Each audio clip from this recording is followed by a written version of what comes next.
Maqaa Abbaa, kan Ilmaa, kan Hafuura Qulqulluu, Waaqa tokko አሜን።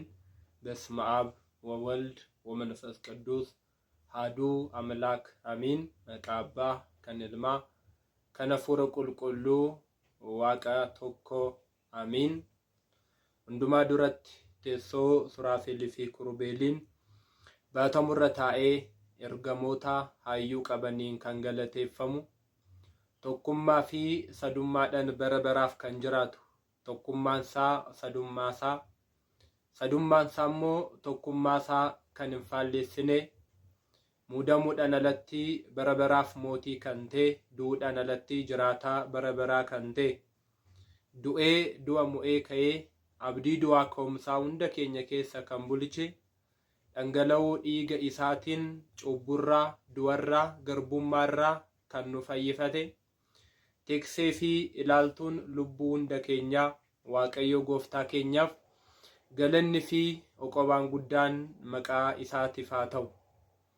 Waaqayyo kan jaalattan, Waaqayyoonis kan isin jaalatu maatii Waaqayyoo, ijoollee kennaa dubree qulqulleettii Maariyaamii kan taatan jaalleewwan qulqullootaa, biyya ambaas biyya keessaas teessanii tamsaasni sagalee Waaqayyoo kun isin biraa dhaqqabaa kan jiru, hunduma keessaniif nageenyi fi ayyaanni Waaqayyoo isiniif haa baay'atu jecha gara barnoota keenya guyyaa har'aatti ni adeemna.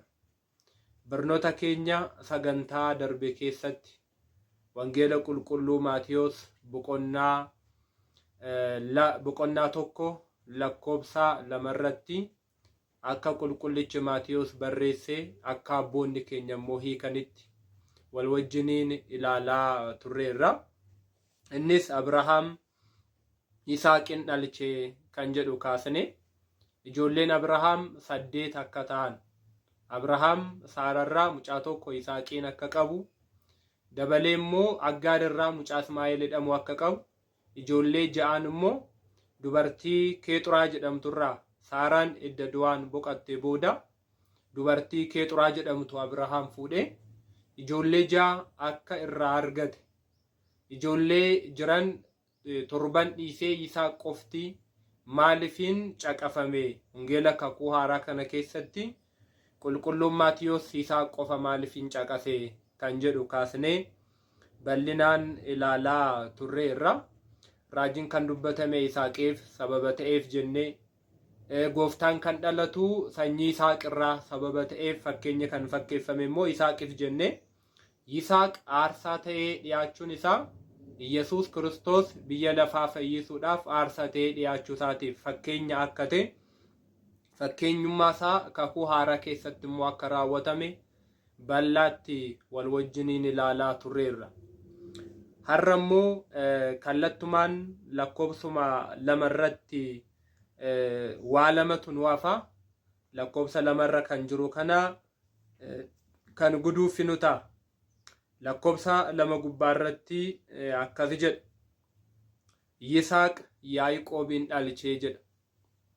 Yisaaq Yaaqoobiin dhalchee jedhee waa'ee Yisaaqii fi seenaa dhalachuu Yaaqoob nuuf kaasa. Egaa akkuma barnoota darbe keessatti yoo ilaallu, Yisaaq ilmi inni qabu Yaaqoob qofa osoo hin taane mucaa Esaaw jedhamu lakkuu Yaaqoob kan ta'e ni qaba. Egaa Yaaqoob lakkuudhaan dhalate, Yisaaq dubartii Ribqaa jedhamtu fuudhee turtii baay'ee booda mucaa dhabullee galgala keessa Waaqayyoon isa daawwate ijoollee lakkuu akka argate. Isaanis maqaan isaanii jalqaba kan dhalate Esaaw fi booddeerra kan ta'e Yaaqoob akka ta'e macaafni seera uumamaa nutti dubbata. Kutaa macaafa qulqulluu kana keessatti garuu qulqulluun Maatiyos gaafa wangeela isaa barreessu mucaa tokkicha innumaa isaa hangafaa sana Esaaw dhiisee Yaaqoobin kaaseera. Maaliifin Yaaqoobin qofa kaase? Esaaw maaliifin macaafa qulqulluu kana keessatti hin caqafamne isa jedhu abboonni keenya barsiisaniiru. Abboonni keenya hiikanii akka ta'uu qabutti nuuf kaaniiru.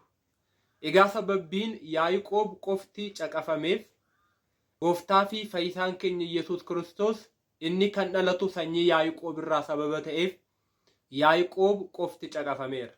Gooftaan sanyii kara dhala Esaawin lakka'amuun osoo hin taane kara dhala Yaaqoobiin lakka'amurraa dhalateera. Kaayyoon qulqulluun Maatiyoos immoo dhala abbootaa 42 sana barreessuun isaa kaayyoon isaa inni guddaan waa'ee qomoo dhaloota gooftaa keenya Yesuus Kiristoos barreessuu barbaadeeti malee waa'ee dhaloota abboota biyya lafaa barreessuu barbaadeeti miti. Kan gooftaa keenya kan Yesuus Kiristoos barreessuu barbaadeeti. Gooftaa fi fayyisaan keenya Yesuus Kiristoos immoo kan dhalatu sanyii Yaaqoob irraa sababa ta'eef Yaaqoob qofti akka caqafamuu taasiseera yookiin immoo Yaaqoob qofa caqasee barreesseera. Inni lammaffaan kana duwwaa miti maatii Waaqayyoodha. Sababbii Yaaqoob qofti caqafameef qabxiin inni lammaffaan raajiin kan dubbatame Yaaqoobiif sababa ta'eef gooftaa fi fayyisaan keenya Yesuus Kiristoos sanyii Yaaqoob irraa akka dhalatu raajiin dubbatameera. Seera lakkoobsaa boqonnaa 24 lakkoobsaa 17 irratti nan ilaala garuu ammaa miti, nan arga yeroon isaa garuu har'a miti yookiin ammaa miti. Sanyii Yaaqoob irraa yookiin Yaaqoob keessaa urjiin ni baati jedhamee barreeffameera. Sanyii Yaaqoob keessaa urjiin ni baa yookiin Yaaqoob keessaa urjiin ni dhalatti. Urjii kan jedhame gooftaa fi fayyisaa keenya Yesuus Kiristoosidha. Sanyii Yaaqoob irraa kan dhalate dhala namaa hundumaaf kanif urjiin jireenya bara baraa namaa kennu, urjiin boqonnaa lubbuu namaa kennu gooftaa keenya Yesuus Kiristoosidha. Sanyii Yaaqoob irraa urjiin ni dhalataa jedhe yookiin Yaaqoob irraa urjiin ni dhalataa jedhe. Egaa urjiin sanyii Yaaqoob irraa dhalate dhala namaa hundumaa cubburraa fayyise. Ilma namaatiif boqonnaa foonii boqonnaa lubbuu kan kenne. Ba'aa keenya cubbuu keenya hundumaa fannoo irratti kan baate, foonsaa kan nu laate, dhiiga isaa kan nu obaafate, jireenya bara baraa kan nu kenne, du'ee du'a mo'ee kan kee dhala namaa hundumaaf fannoo irratti kan ife urjiin ifa jireenya namaa kennu Yesuus Kiristoosidha. Kanaaf urjii kan jedhame gooftaa fi fayyisaa keenya Yesuus Kiristoosidha. Kanaaf egaa gooftaa fi fayyisaan keenya Yesuus Kiristoos sanyii Yaaqoob irraa akka dhalatu raajiin dubbatameera. Yaaqoobiif sababa raajiin dubbatameef qulqulluun Maatiyoos obboleessa isaa Esawu dhiise Yaaqoob qofa macaafa qulqulluu kakuu haaraa kana keessatti barreesseera. Isa kanadha. Kana duwwaa miti. Fakkeenyillee kan fakkeeffame Yaaqoobiifidha. Yaaqoob gooftaadhaaf akka fakkeenyatti dhiyaateera. Barnoota keenya sagantaa darbe keessatti bal'inaan ilaalleerra.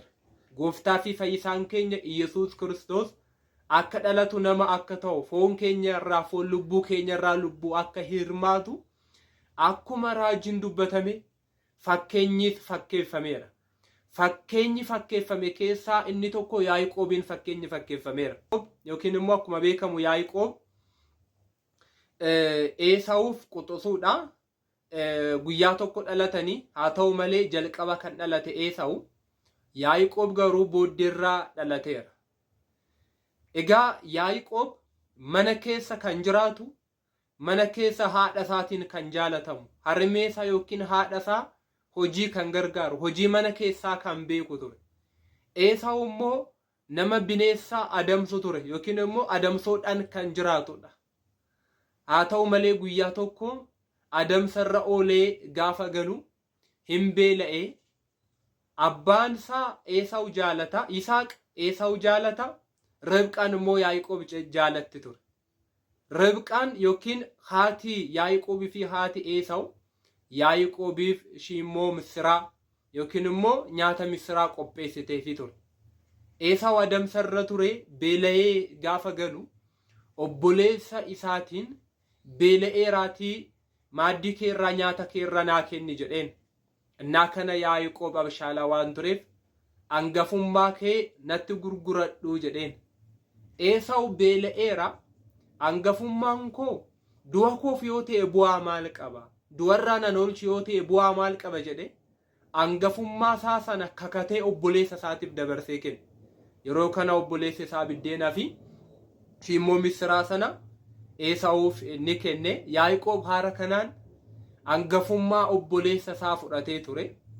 Booddeerra Yisaaq yeroon du'a isaa yeroo ga'u yeroo dulluma isaa ilma isaa Esaawun eebbisuudhaaf deemitii adamsii akkasumas immoo nyaata ni jaaladhu miidhagaa isaa hojjedhu naaf fidi ani immoo nyaadheensi eebbisa lubbuun koo si haa eebbistu jedhee ilma isaa ajaje. Innaa kana Ribqaan gaafa dubbii kana dhageessu Yaaqoobin baay'ee jaalatti waan tureef Yaaqoobin deemi hoolota kee keessaa hoolota mimmiidhagduu fidi qalii isaan sana akka abbaan kee barbaadu jaalatutti nyaata nan hojjedha eebba fudhadhu jettee Yaaqoobin ajajjeerte. Sana booda Yaaqoob deemee hoolota isaa keessaa fide hoolaa isaa dhiyeessee fi nyaata miidhagaa ta'e haati isaa yookiin Ribqaan hojjette. Yaaqoob gogaa hoolaa uffatee yookiin immoo uffata rifeensa hoolaa kan qabu uffatee kara abbaa isaa deeme. Esaawu garaagarummaan isaanii Yaaqoob rifeensa hin qabu. Esaawu garuu rifeensa qaba ture. Esaawu rifeensa qaba ture baay'ee miidhagaas akka ture macaafni qulqulluun ni dubbata. Seenaan isaa bal'aadha. Seenaa isaa macaafa qulqulluu keessaa hundi keessan dubbisa. Haala kanaan abbaa isaa gowwoomsee eebba obboleessa isaa sana fudhatee ture. Innaa kana Esaawu jalqaba hangafummaa isaa itti gurgurateera. Booddee Yaaqoob abbaa isaa gowwoomsee eebba isaa akka jalaa fudhate gaafa dhaga'u obboleessa isaa ajjeesuudhaaf barbaannan Yaaqoob kara eessuma isaa kara obboleessa haadha isaa kara Laabawutti innaa baqatu dadhabee burqaa bishaanii bira ta'a. Yaaqoob gaafa burqaa bishaanii bira taa'u tiksoonni hoolota isaanii bishaan obaafachuudhaaf fidu. Sa'aatiin isaa yeroon isaa ganaa yookiin kara guyyaarra ture. Innaa kana Yaaqoob hoolota keessan bishaan maaf hin obaastanii jedheen. Hoolonni dhoobatanii walii gadi kaatu burqaa san irratti asiif achi kakkaatu.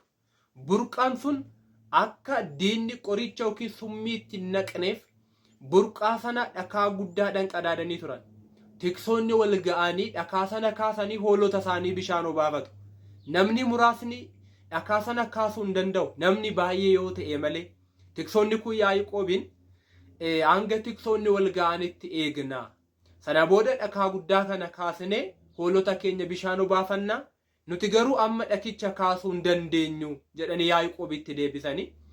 Yeroo intalli Laabaa Ribqaan Raahel yeroo ishiin dhuftu Yaaqoob dhakaa sana kaase hoolonni sun tiksoonni hoolota isaanii bishaan akka obaafatan taasiseera.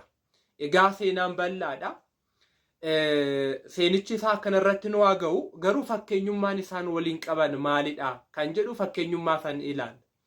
Yaaqoob fakkeenya gooftaati. Yaaqoob fakkeenya gooftaati.